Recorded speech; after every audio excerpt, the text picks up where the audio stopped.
Pada video kali ini kita akan membahas tentang perubahan entalpi standar. Jadi yang kita bahas di sini hanya 3 perubahan entalpi standar. Yang pertama adalah perubahan entalpi pembentukan standar, yaitu perubahan entalpi yang menyertai pembentukan satu mol molekul dari unsur-unsurnya. Ya. Atau ini dilambangkan dengan delta H0F. Ya. Di delta H itu menyatakan perubahan entalpinya, 0 itu menyatakan adanya pengukuran pada keadaan yang standar, mau itu volume atau tekanannya yang standar ya, yang diukur pada saat itu. Kemudian F ini adalah pembentukannya, ya, formation istilahnya. Di ciri-cirinya apa? Yang pertama adalah pada posisi produk, itu yang dibentuk dia adalah satu molekul di sana atau satu senyawa. Kemudian yang kedua, pada sisi reaktannya dia dibentuk dari unsur-unsur bebasnya atau berupa unsur bebas di sini. Oke, langsung saja misalkan kita membuat untuk reaksi termokimia dari delta H0F amonium klorida atau NH4Cl yang nilainya adalah minus 314,4 kJ per mol. Nah, bagaimana cara kita menjawab ini? Ya, gunakanlah ciri-ciri yang ada ya. Yang diminta adalah reaksi termokimia pembentukan standar dari N64Cl. Jadi N64Cl itu pasti dia berada di kanan karena dia dibentuk, tapi di kanan hanya ada satu senyawa yaitu NH4Cl-nya saja. Kemudian N64Cl ini dibentuk dari unsur-unsurnya yaitu ada N, H, dan Cl. Nah, itu berada di posisi reaktannya. Tapi ini harus dibentuk dari unsur bebasnya ya. Karena kita lihat di sini N adalah bentuknya gas ya. Yaitu gas nitrogen, jadi N2. Kemudian hidrogen juga dalam bentuk gas, H2. Kemudian Cl juga dalam bentuk gas, jadi Cl2. Nah, ini penting sekali kalau hanya menuliskan N, H plus Cl. Nah, itu salah. Ini dibentuk dari unsur-unsurnya ya, unsur bebas. Nah, di sini ada beberapa unsur diatomik ya yang perlu diingat. Unsur diatomik itu diantaranya adalah yang berwujud gas. Ya, gas kan contohnya hidrogen, nitrogen, oksigen. Nah, itu dalam bentuk gas dia harus dituliskan unsur bebasnya adalah diatomik.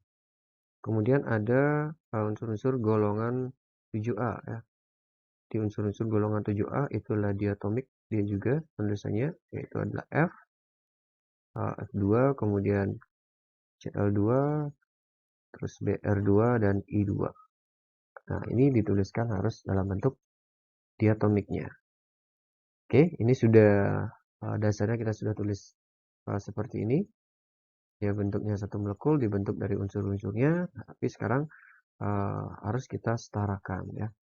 Nah, kalau setarakan N-nya 2, di sebelah kiri, di sebelah kanan 2, berarti di sini kita harus setarakan ya.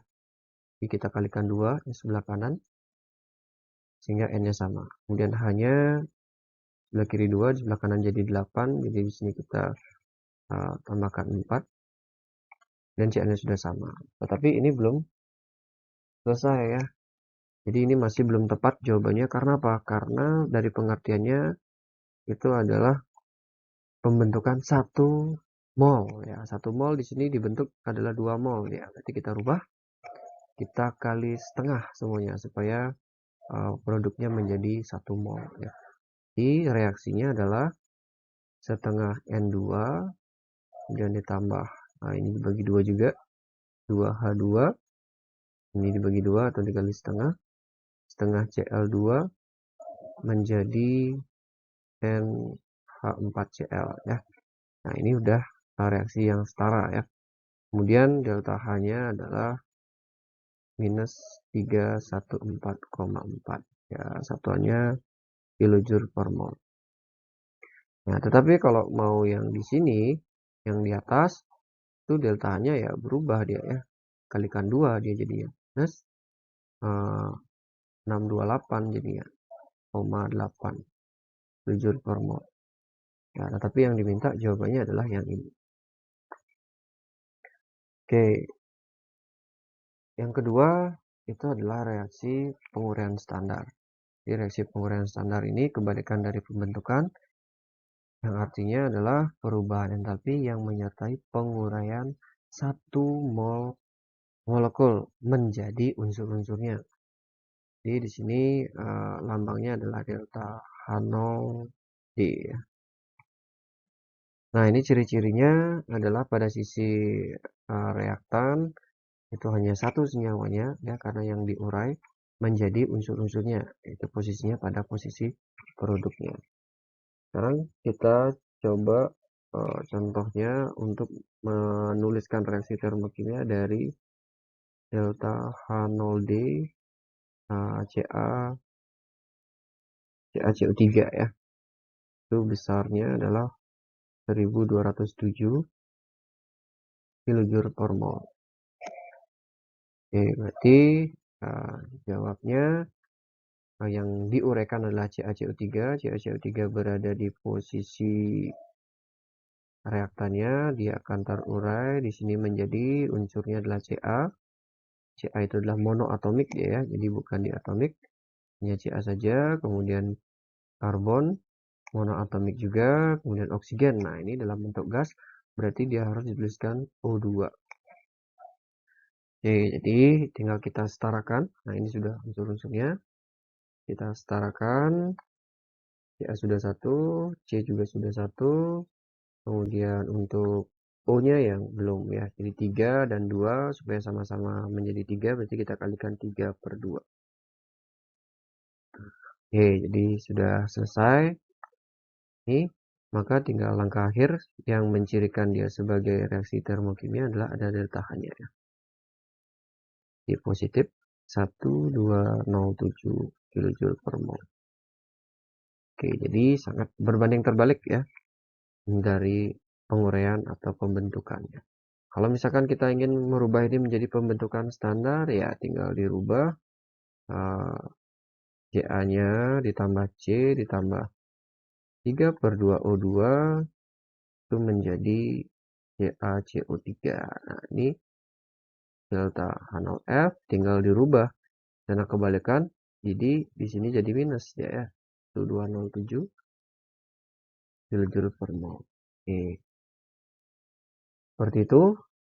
Dan yang terakhir itu adalah perubahan entalpi pembakaran standar, yaitu perubahan entalpi yang menyertai pembakaran 1 mol molekul ya. Jadi, atau ini dilambangkan dengan delta H0C ya. Ciri-cirinya apa ya? Jadi ciri-cirinya adalah pada sisi reaktan itu molekulnya akan bereaksi dengan gas oksigen. Nah, di sini perlu diketahui bahwa hasilnya apa nanti ya. Jadi hasilnya ketika ada unsur C di sana, dia akan menjadi CO2. Kemudian ketika ada H, maka dia akan menjadi H2O. Kemudian ketika ada N, dia akan menjadi NO. Kemudian ketika ada S, dia akan menjadi SO2. Oke, kita langsung ambil contoh saja ya, supaya lebih paham. Kita akan membuat delta H0C dari C2H2. Yang besarnya adalah ini C2H2 4800 ya, kilojoule per mol. Nah, bagaimana cara kita membuat reaksi termokimianya? Jadi, yang dibakar itu berada di posisi reaktan, yaitu C2H2. Nah, ini dibakar, ya pasti dia bereaksi dengan gas oksigen ya, di plus O2. Ya, hasilnya, nah ini yang dikatakan tadi, hasilnya harus tahu apa. Jadi ada C di sini dengan O2, ini dia ya, dia akan menjadi CO2. Kemudian ada H dengan O2, ini dia akan menjadi H2O. Oke, jadi seperti itu. Hingga sekarang tinggal kita setarakan saja. Di sini C-nya 2, berarti di dalam CO2 kita kalikan 2, H-nya sudah sama-sama 2, O-nya di sebelah kiri 2, di sebelah kanan itu ada 5. Maka supaya sama, kita kalikan 5/2. Oke, tinggal penyelesaian akhirnya kita tambahkan delta H0C-nya sebesar minus 4.800 kilojoule per mol.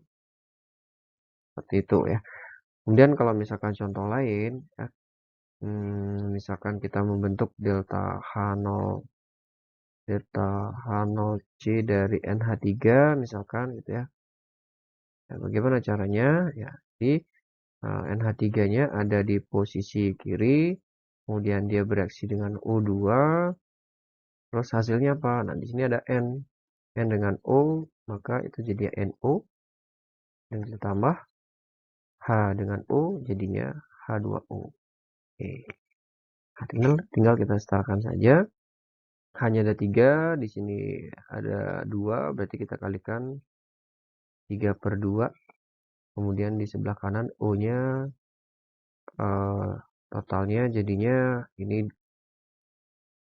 ya, kita setarakan jadi tambah 5/2 ya jadinya ya. Seperti itu.